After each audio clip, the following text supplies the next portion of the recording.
Oh, yeah. Fuck yeah.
What is up, ladies and gents? It is your friendly neighborhood BJJ podcaster coming to you live on two different locations. So first, you can see me on our main channels here. And for those of you on Instagram, for whatever reason, Instagram has kind of been bugging out lately. So what's up, Fight Night Customs? I am here to talk with you guys about UFC BJJ Road to the Title, Episode 2. A mouthful. In fact, some might argue too many words to say for a TV show, but nonetheless, here we are. I'll also be taking your questions about this episode, so feel free to send them to me. That's assuming you watched, because if you heard one of the conversations that was happening on today's show, you probably tuned out like the rest of America. But nonetheless, there's a lot to get to here. Now, unfortunately, for those of you watching on Instagram, you do not have the benefit of seeing some of the photos I have pulled. I will describe them to you. Think of it like radio, but you kind of see my face. Not the best of all worlds, but nonetheless, you guys over here, you get the main event, the main version of this show. I'm excited. I'll tell you this before I get into the actual notes and critiques of the episode, but by and large, a much better episode. You know, yesterday's episode was a little rough. You have a lot of ground to cover. There's a lot of dudes to talk about on this show. So yeah, we got to get to know them a very brief bit. You have to introduce not one, but two coaches, one of whom you for sure don't know. So they had a lot of work to do. Fortunately, they had a very fast match to kind of get in and out. So they accomplished that with some finesse, and I was very happy about that. But, you know, yesterday we were watching it, and it seemed to have some of the weaknesses that they currently have for the Ultimate Fighter. So we were very excited to get straight to it. And speaking of getting straight to it, why don't we get straight into the conversation about the actual episode in itself? We'll start off here first by telling you guys the episode begins by bringing you straight into Mikey Musumeci's house, which is very nice of him. He extends this invitation to his team. He says, come on and join me. And we get more into it, but the first sight you see is a familiar space to a lot of us in the world of jiu-jitsu. You see the Blue Garage. And I think that's kind of the official name for it. Like, doesn't quite have the ring of a bat cave, but it is blue, and it is a garage. So we do get some quick branding to understand this is where Mikey does a majority of his technique videos. It's very familiar if you've seen any of his Instagram. So that part resonates very quickly to a lot of us in this world. But as we're staying there, we're finding out that this week it's going to be Issac Doederlein versus one Keith Krikorian. And this, I think, is a photo of Mikey getting the news. I'm not sure. One thing I'm going to tell you is, it doesn't matter how much I try to avoid getting a bad screenshot of people here. Some of their faces just, like, that's just the face. That's just the face they made when they were in the middle of this episode. So, you know, a lot of it is not necessarily going to be stuff that I particularly did. And I'm also incredibly far too lazy to actually get a second thing here. We should point out this. Mikey very kindly invites these people over to his house and lets you know that it is an Italian tradition to invite people to dinner and feed them. What I would like to tell Mikey is, yes, probably true. Did you know, though, it's also a Mexican tradition to bring people into their house and feed them? I've heard it's also an Asian tradition. I guess what I'm saying here is, I know the emphasis wasn't necessarily like only Italians do this, but because of the language and the expression of it, it's just like, it came off almost as if, well, only Italians do this. Or like a big secret, like, did you guys know that when Italians get together, shh, don't tell anybody, okay? Like, nobody else does this. We feed people. So there be that. Nonetheless, very good-natured in its efforts to kind of bring this team together. So in that regard, I was pretty happy. So here's where things start to kind of take a miss, but I want to give some credit here to the narrative buildup they did for longtime friends of the show. So look, Keith Krikorian, like a little brother to us here. I love this kid. I'm so happy he gets to tell his story. And if you've ever watched any competitive grappling with Keith on it, you know that this kid is the real deal. He's super talented, very funny. He fights with all of his heart. So anytime he competes, you will get the best of that young man out there. So super stoked. Don't love the way he drives on long trips. I mean, just look at this posture, first of all. And then second, I mean, I'm not saying the one arm low is super bad. A lot of people do that. But it's the one arm low and the D up. So bringing these two things together like this and this, I don't know how good of driving that is going to be. Maybe it's just for show. But Keith, I'm very concerned about that driving style. Nonetheless, we learn a little bit about him. And listen, I have to be entirely fair to the people. Like, I can't just make fun of the people I don't know, like the coach, Mr. Hefferson, or Harrison, if you would. I also have to make fun of the people I do know. So I want to bring this up to you. This is perhaps the fakest shot of this episode. Keith sitting behind a desk, glass water to his side. And then as he hits his mark to sit down, like, to me, this was probably the most unrealistic part of the episode. I don't think Keith has ever made that actual gesture and movement in his life, but it was noticed by me, a dude who knows him fairly well.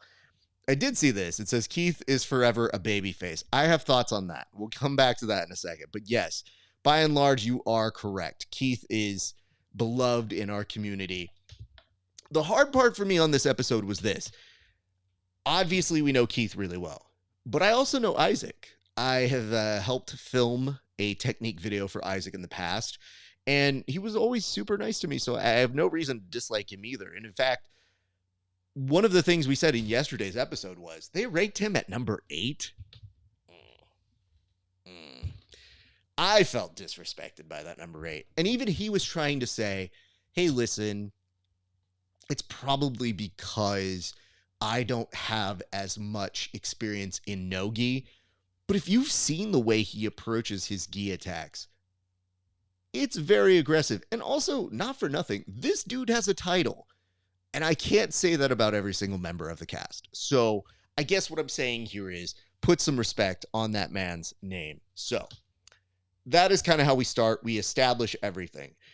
One thing, I take it back. There was two things I was going to make fun of Keith about. The second of which is this attempt at a spinneroonie.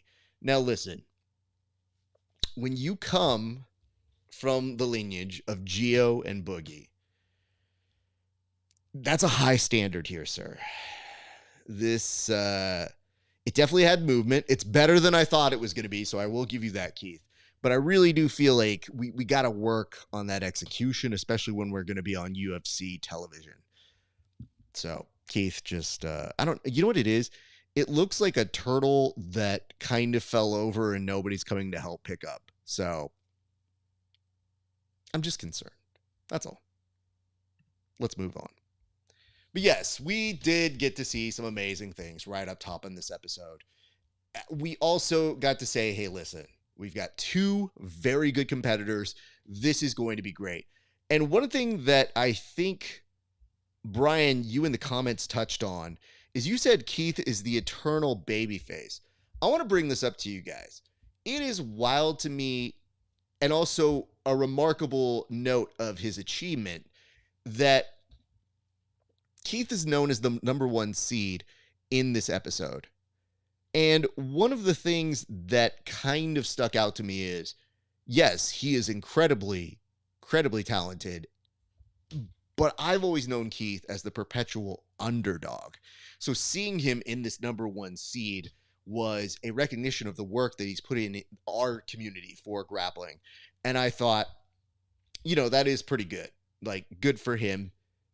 It was just interesting to me to see them being like, well, he's the number one seed. And I go, honestly, sometimes Keith works best when you count him out. So I find that very fascinating to be in that side. So just as a thought for you guys for that, it may come back a little bit later here in that. I do see a note here from Brian who says, I do have a clip of you calling him out, though. I do not recall that. Brian, if you went through every clip of me calling out every guest that has been on this show, it's probably longer than the grappling hour itself. I digress. Let's move on to our next photo, which is this. So Mikey immediately starts cooking. It's at this point that we kind of know he's got a girlfriend, which I didn't even know. But hey, good for him. Things take a little bit of a detour, though, because it's about this time that they start talking about ecological jiu-jitsu. And I have to tell you this. Like, I'm a jiu-jitsu guy. I love jiu-jitsu a lot. I am showing up here to these episodes and doing these reviews because I feel we have to walk the walk. We've been begging for this whole time. So now that it's here and in front of us, we should actually be excited to see this and show up for it. And instead, they decide in episode 2 to hit us with the most obnoxious debate in all of jiu-jitsu. If that doesn't scare away the masses, I don't know what will. And if you're watching this as a casual and you're just like, oh, cool, people kind of grapple with submissions with one another, that's cool. And then they get straight into ecological versus drilling. What the fuck are we doing? Like, don't do that shit. That is how we turn people away from us. We were just this close to going to that hurdle and going over it. And instead, we hit them with the dumbest shit that there is in our sport to talk about. This is the stuff. This is the meme of the dude whispering into his hot girlfriend's ear like, hey, this one time in band camp. And all I'm thinking is, for the love of God, abort this conversation. Now, things get very interesting because Mikey, when he puts this into context, is telling us he finds it wild that a new trend in jiu-jitsu is to just call something ecological drilling as if it hadn't existed before, which to me sent me into a bit of a pause. Because is this not the same dude who apparently invented a move that never existed before? and then got into the minutia of, well, no, it's different. I created it. It wasn't too dissimilar to Columbus planting a flag and saying, like, well, hey, listen, I discovered America. Here you go. It's interesting to me that small form of irony is lost on Mikey, because he was so dead on set on saying, I created this. You cannot take that away from me. And now he's kind of like shading these people and go, ecological. How novice that they just thought they could rebrand something as live positional sparring. And I thought, why does that feel so weird? Nonetheless, Mikey does not pick up on it. But I want to show you this picture here that I think elaborates a good representation of what America feels like and what the rest of us do in jiu-jitsu. In this photo, you can see people in the background, mainly Mikey's girlfriend, his sister, and good friend of the show, John Freeman, bored out of their minds. See the boredom in the background? That's America. See the discussion and the not progressing? That's the foreground. That's the rest of us in jiu-jitsu. So this little photo to me is the most telling in all of the episode, because it just makes me sad to think that we're wasting everybody's time talking about this. Like, there are moments like this, and this is only 3 or 4 minutes into the episode, that I thought, do we really deserve notoriety? Moments like this make me think, maybe we don't. Maybe we just deserve to be a relic. Maybe we just deserve to not be popular. But nonetheless, a very terrible way to go into the episode. Here's what I love about today's episode. It was longer. It was about 28, 29 minutes. But they used every second of it. They had a full-on match that went the distance. But guess what? The second we got out of that ecological disaster, we went straight into the weigh-ins. And look who's back. It's my friend. It's my favorite dude. It's weigh-in dude. I love weigh-in dude. I don't know what he does. Yesterday, he was pretending to chew gum. Today, he's all about business. He's got swag today. He's super excited to talk with you guys about getting on that scale and getting ready for this match. Everybody's pumped for it. And you get the difference of philosophies between Keith Krikorian and Issac Doederlein. Issac telling you like his life story with his kids, how he's grown up. He's had an unfortunate passing in his time. Those are things that I think they do tell a good story. And Issac, in my opinion, has never really been controversial. Then you get a little bit of Keith telling his story of how he's had mental health issues and stuff to that effect, and how he's found this better place in his life so that he can manage this competition that much better. Those are both great stories. Like, it's not super annoying in the way that they usually want for TV, but I think it's true to both of those characters, knowing them in real life. Like, knowing both of those people, I thought that episode did a great job of capturing who they were. So, A+ on that. But weigh-in dude, dope. It's about this time that something occurred to me that I think it's hard to put into full words, but I'm going to try here. I want you to look at the lack of nerves here from Keith as he walks through the double doors. Issac kind of mentions the element of nerves, but compared to other people in the series of The Ultimate Fighter, those nerves are way higher. And granted, you're fighting, so nerves are always to be expected. But I was wondering why these guys look so calm. And I think I stumbled upon something.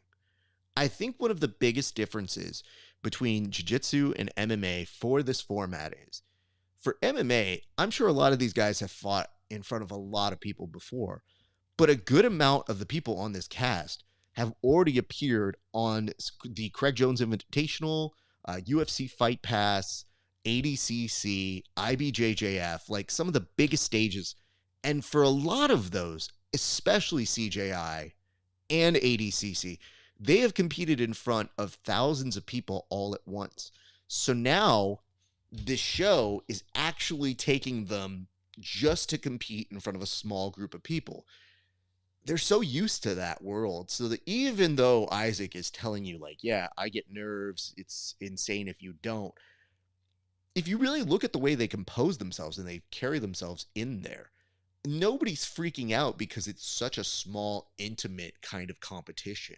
So that is something that has kind of resonated with me. And I don't know how many of the fighters leading up to the Ultimate Fighter have had those experiences. So as you see other people walk through the doors, I'm intrigued to see if that is something that will continue to be a presence. I see a note here from Lit Ride that says Tackett gonna win.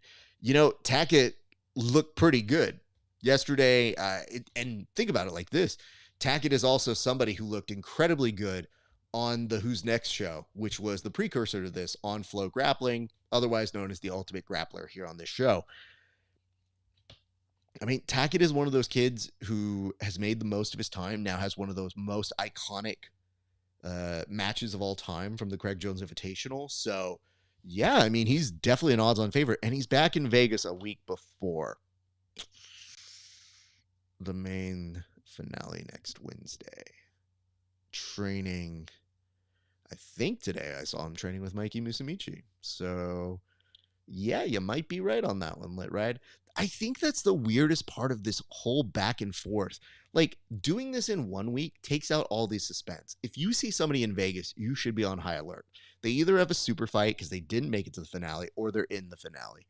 So there is no time to resonate with any of this. It's all happening so fast that it's legitimately, like, Keith already had the result up at 9:30 a.m. I just happened to be scrolling. I did not watch the show at 9 a.m. today. I had to deal with ads. And then afterwards, I then realized, oh no, everybody's going to spoil this, including the UFC. There is no buffer zone. This is, normally for the Ultimate Fighter, you get weeks in between. So like a week happens, you can go live a life, you forget it. Here it was like, do you remember what happened yesterday? Fuck it. We're already going to the next episode. Here we go. Here's Keith. Here's Issac. Cool stories. Mikey's going to do some talking heads, and Harrison's going to say something that we just translate. And go. So you kind of have to keep up. It's a little bit of a sprint here on this one. Nonetheless, it is an interesting match for a number of reasons. I expected good things from both of these gentlemen, and I think they both delivered in ways that they are capable of. Issac got respect on his name. Before he was going in there to compete, he even was kind of subtly mentioning, like, yeah, they seated me at number 8. How the fuck did that happen? Nonetheless, there is this moment where Issac starts off the match very aggressive, attacking the legs. Keith can't quite figure out the rhythm yet. They go to a second round, and in the second round, the fates switch. Keith, if you've ever rolled with him, you know he can turn it up, and it is very difficult to contain that movement. He's searching for these front headlocks. He's jumping all over the place. So now you got a real foot race. You got Issac, you got Keith, two of our best representations in the sport at the 1 and 8 seeds. And it feels like an incredible match. One thing that I should note here, though, is Mikey is coaching a lot. And it made me realize, and you guys can tell me if I'm a bad person about this, I kind of need a Mikey-less audio. I just do. Sometimes it happens where a person's voice just starts to grate on you, and you start thinking, is there an alternate stream? I almost turned down the audio all the way completely. And I realized that, like, part of the survival mechanism of this show is not even the competition. So when Issac is talking about the nerves, the real nerves you have to kind of condense and keep in perspective is more so dealing with Mikey yelling Nike slogans in your face. They're these cliche lines that I don't think make you win more. It's just trying to pump you up. And maybe at that point, there's not like some sort of secret you can go over. It looks like they drilled a lot at Mikey's house. So yeah, it looks like they were putting in a game plan. You can see elements of what they were working on at the beginning of the show toward the middle of the match. But I just know if somebody's telling me that kind of stuff when I go compete, my brain switches off and I just go, hey, stop talking to me. And maybe I'm wrong here, but I felt, and I don't want to put this on a photo, but I felt like there were a couple times where Issac had this look like, hey bro, you can cool it. It's all good. Nonetheless, although I want a Mikey-less audio, there's one person's audio who got picked up that I thought was immaculate. And that was one Andy Varela, who was coaching Keith. So I'm not clear on this. I don't know if you get to pick one person to come out with you, but it makes sense. Both of them are representing 10th Planet. So in addition to really Harrison is there and he's supposed to be coaching and he does yell some stuff out, but really the hero of the coaching of this episode was Andy Varela. In the previous episode, it was Keith who was acting like a coach and yelling out great advice. So I don't know if it's a language barrier thing. I don't know what it is, but thank God they got that second person. And it was beautiful to hear Andy give some great insight between round 1 and round 2.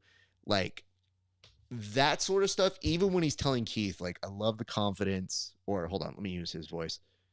Hey, Keith, I love that confidence. Yeah, that's good. Yeah, Keith, no, that's not beautiful. No, you don't even know. That's terrible. He was a ride or die coach on this, and I appreciate what he was doing. So shout out to Andy. I actually texted him and I said, you did a great job. And that was dope to see. It's also cool to see that in the regard that sometimes you get nervous for these guys. You think, this might not go well.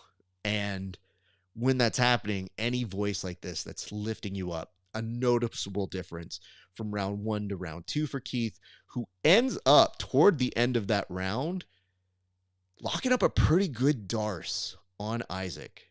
The round ends and they go for the third round.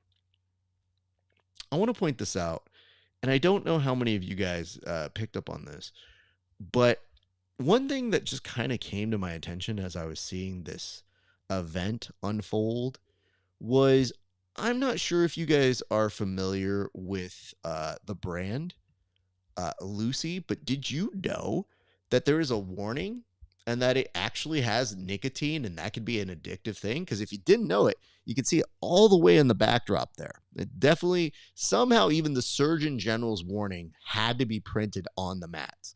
And I can't stop staring at it. Legitimately, let me just see if I can maybe make this even a little bit bigger for you guys. The amount of words that had to be put onto this crack me up, because that is valuable mat space, and they had to make sure you knew, warning, product contains nicotine. Nicotine is an addictive chemical. Meanwhile, look at these two yahoos. Yeah, they're grappling for you, but we need to make sure that you know this about Lucy, because if you do this, you're a dum-dum and it's your fault. Don't blame us. So, subtly enjoyed that one. Anyway, as we start to get toward the end of this, it's all coming down to this third round. And these guys are going so intensely that with the last 10 seconds, Issac had pushed the majority of that round, and Keith was trying to get on this last shotgun attack. Here's kind of the split of how this third round went. Keith was trying to push the action, and you saw on bottom Issac really getting some leg attacks that looked good. It made Keith have to work out of them, but Keith kept pressing forward. So when you see something like this, you're intrigued how they're going to score it. You might have the inkling that, sure, Issac could win it, but in those last few seconds, scary AF Keith Krikorian makes this face. And to me, I'm like, I can't tell if he's trying to sell the judges here or if he's just saying he wants more time to get that submission. If you've ever seen Keith, you know he's incredibly competitive. He gets really obsessive about it. And it almost looked like he was looking over at Mikey and being like, hey, your voice can go like that. Mine can too. And I can make it even crazier, sir. So it looked like it was a no inhibition off between them. Having said that, it was a good match. And I'm happy both of them got to display their stuff. In my opinion, I did think Issac did enough to merit the decision. And I think part of that is based on attacks. I have such respect for Keith. I thought Keith was the one that was really pushing the action. So he has a case there. And if you're really coming down to that last round, it just makes you wonder, what was it scored beforehand? Because now we've implemented a scoring system. And I don't know if that's just for the Fight Pass Invitational, but I'd like to believe that's also being used for UFC BJJ. Having said that, when we get over to that, what's up, Adrian?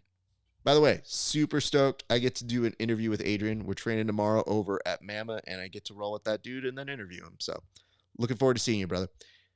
One thing that, though, stuck out to me was after that happens, you immediately think, okay, how did they do the decision? This is the first time we've had one of these decisions on the show. It's only the second match, but do they do it like Fight Pass Invitational? And then, oh my God, Weigh-In Dude is also one of the judges? Yo, I didn't know that. See, Weigh-In Dude is very important. I could tell. When you chew gum or pretend to chew gum like that on episode 1, it means you do stuff. And I don't know what the stuff it is that you do, but it probably important. So thank you, UFC BJJ Weigh-In Dude. Nonetheless, you see friend of the show, Miha Bravovic, who's also a ref. So they got a hard decision. How are they going to pull this one off? And then they give you the decision, but they don't tell you the score. So that is where I feel the fault of this episode is. Why are we instituting this whole thing with judges and a scorecard, and we can't even be bothered to know what the scorecard is? Even in The Ultimate Fighter, the conceit is a third round is sudden death. So it's if needed. It's their way of working with kind of an exhibition match. So that if you need to do it, then you do it. But if a fighter doesn't need to take more damage, they don't do that match. That makes logical sense to me. In jiu-jitsu, you tell someone you don't want that third round, I think they'll have feelings. So nonetheless, you get 3 rounds. The problem, what was the score? Because to me, I feel like that's the first time that we really get to show this is the rule set, this is the implication, this is what we do. And not doing it there or explaining it to the audience is a huge disservice. Because guess what? You could have had that explained and still been under 30 minutes. And now that this is a YouTube show, I don't think it would be a bad idea to cut out the part that talks about ecological versus drilling. Oh, blah, blah, blah. Who gives a shit? Give me 2 minutes of explanation that tell me what the justification was there, or at least the score, because then you could get the perspectives of the different people who say, well, I thought Keith did this, and here's what he did. You get the alternate side. Actually, Keith really didn't do this. Isaac did this. And I feel like that's a more thorough use of our time rather than just hanging out and explaining Italians be cooking, y'all. Just my thoughts. Having said that, we then get this look from Mikey, and I don't even know what it is. It feels like somebody asked him to do his best impression of a Tyrannosaurus. So I don't want to interrupt this because I actually forgot the context. I just put the photo. A lot of times when I'm doing these screenshots, I just go like, oh, I don't know if I need this, but that looked great. So no real joke, just behold, enjoy, and we move on. Next week, or just kidding, tomorrow, we return with the next episode of UFC BJJ, Road to the Title, Episode 3. And on that, you can see friend of the show and fellow friend of the PGF, Davis Asari, who will take on Cowboy Jared Leto. And in this one, they bill it as a Battle of Texas in Las Vegas, which I don't think, you don't get much from that, honestly. It's just kind of like, womp womp. Having said that, from this episode, there are a few takeaways. I feel like we basically made up for yesterday's kind of weird, uneven, has to do a lot pilot. It flew by much better. And it's so much easier when you have a good match that goes back and forth, and you can actually take some time to process it. One thing I did want to kind of mention, though, was there was a moment where Mikey just yelled out to Isaac Doederlein in one of his coaching moments. He just goes, just jump into De La Riva. And I go, you first, bro. Like, I can do a lot of things in jiu-jitsu. I don't know that I can jumping into it kind of action, but I am not as talented as these folks. So, yeah, I will also say, big respect to Isaac, who got some respect on his name. I said it yesterday. I said he was criminally rated, and I think he showed that. And I think it was a good moment for him. And he even said, he's like, you know what? It's kind of cool even to prove to myself that I can do this no-gi thing. But anybody who's ever watched him, like, we all know that dude's good. I wonder if that part is a little story produced, meaning the producers, they have story producers. So every person that you see on the show is known as a character. So whether they're being true to that character or not, a lot of times they have a story producer that goes, hey man, it'd be really cool if you could say, or how do you feel? And when they're producing those segments, that's why sometimes it's elevated versions of that person. Because to me, I'm like, I don't know, maybe Isaac would be that candid and tell you that, but I just know his work to be so solid that I'm like, I don't care if he's wearing a gi or not. It might be cool that he got the respect there, but a good grappler is just a good grappler. So that was kind of like a small curiosity I had about that. I'm going to take your guys' questions if you have any, but before I start kind of packing up here, I'm looking to see if I had any other observations that I kind of didn't know from this. No, I think I pretty much hid this, but I think the main thing that I took away was there was no team in this. It was the two athletes, no BS drama. We just got straight to, and I think that was such a blessing. I will do those episodes day in, day out. You could argue you could make it a little bit tighter and still nail this in, but episode 1, the last time I checked, is done north of about 350,000 views. That's not bad. It doesn't mean viewers. It just means people watched it for 30 seconds, and I think that's a good sign.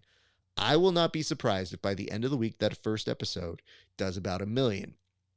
I think the second episode is not going to track as well because maybe not all the athletes are going to share the episodes they're not in. So really it's just dependent on Keith's audience and on Isaac's audience. And so far it's done about, I wanted to say about 50,000 views, maybe north of like 70 right now. So these are doing well, and they're still some of the biggest attractions we've seen in the world of jiu-jitsu in terms of numbers. So I think we've gotten some good signs here to begin with. Having said all that, I still think that we have some stuff before we really get a true feeling of what happens on the rest of the show. So I'm hoping for some good matches like that. I wonder if we'll see scorecards, maybe on a more controversial episode in the future.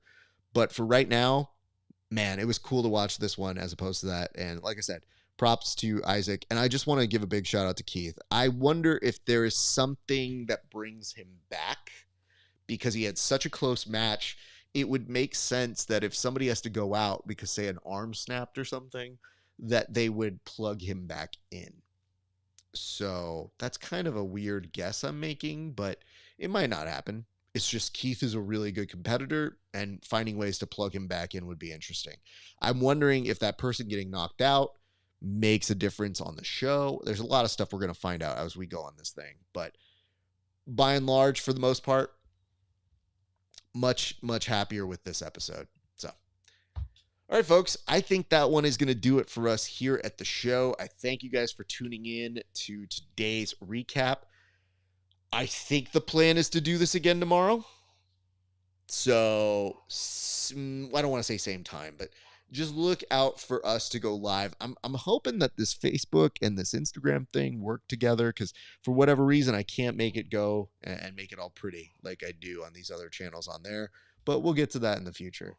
But in the meantime, thank you guys for tuning in. My name is Rafa Esparza. We'll be back tomorrow, I believe, with the next installment, episode 3. And until then, I hope you guys are enjoying the show. And feel free to throw me any questions. Do not forget that this Friday we are doing a special episode of The Bullpen, which is the roast of Kevin Sherrill, our co-host. We will be beating him up like a piñata because he will be defenseless since he's not there and he is still on hiatus. So be sure to tune in for that. All right, ladies and gents, that's going to do it for us here at the Grappling Hour. Thank you so much for tuning into this special episode. It's been a great day for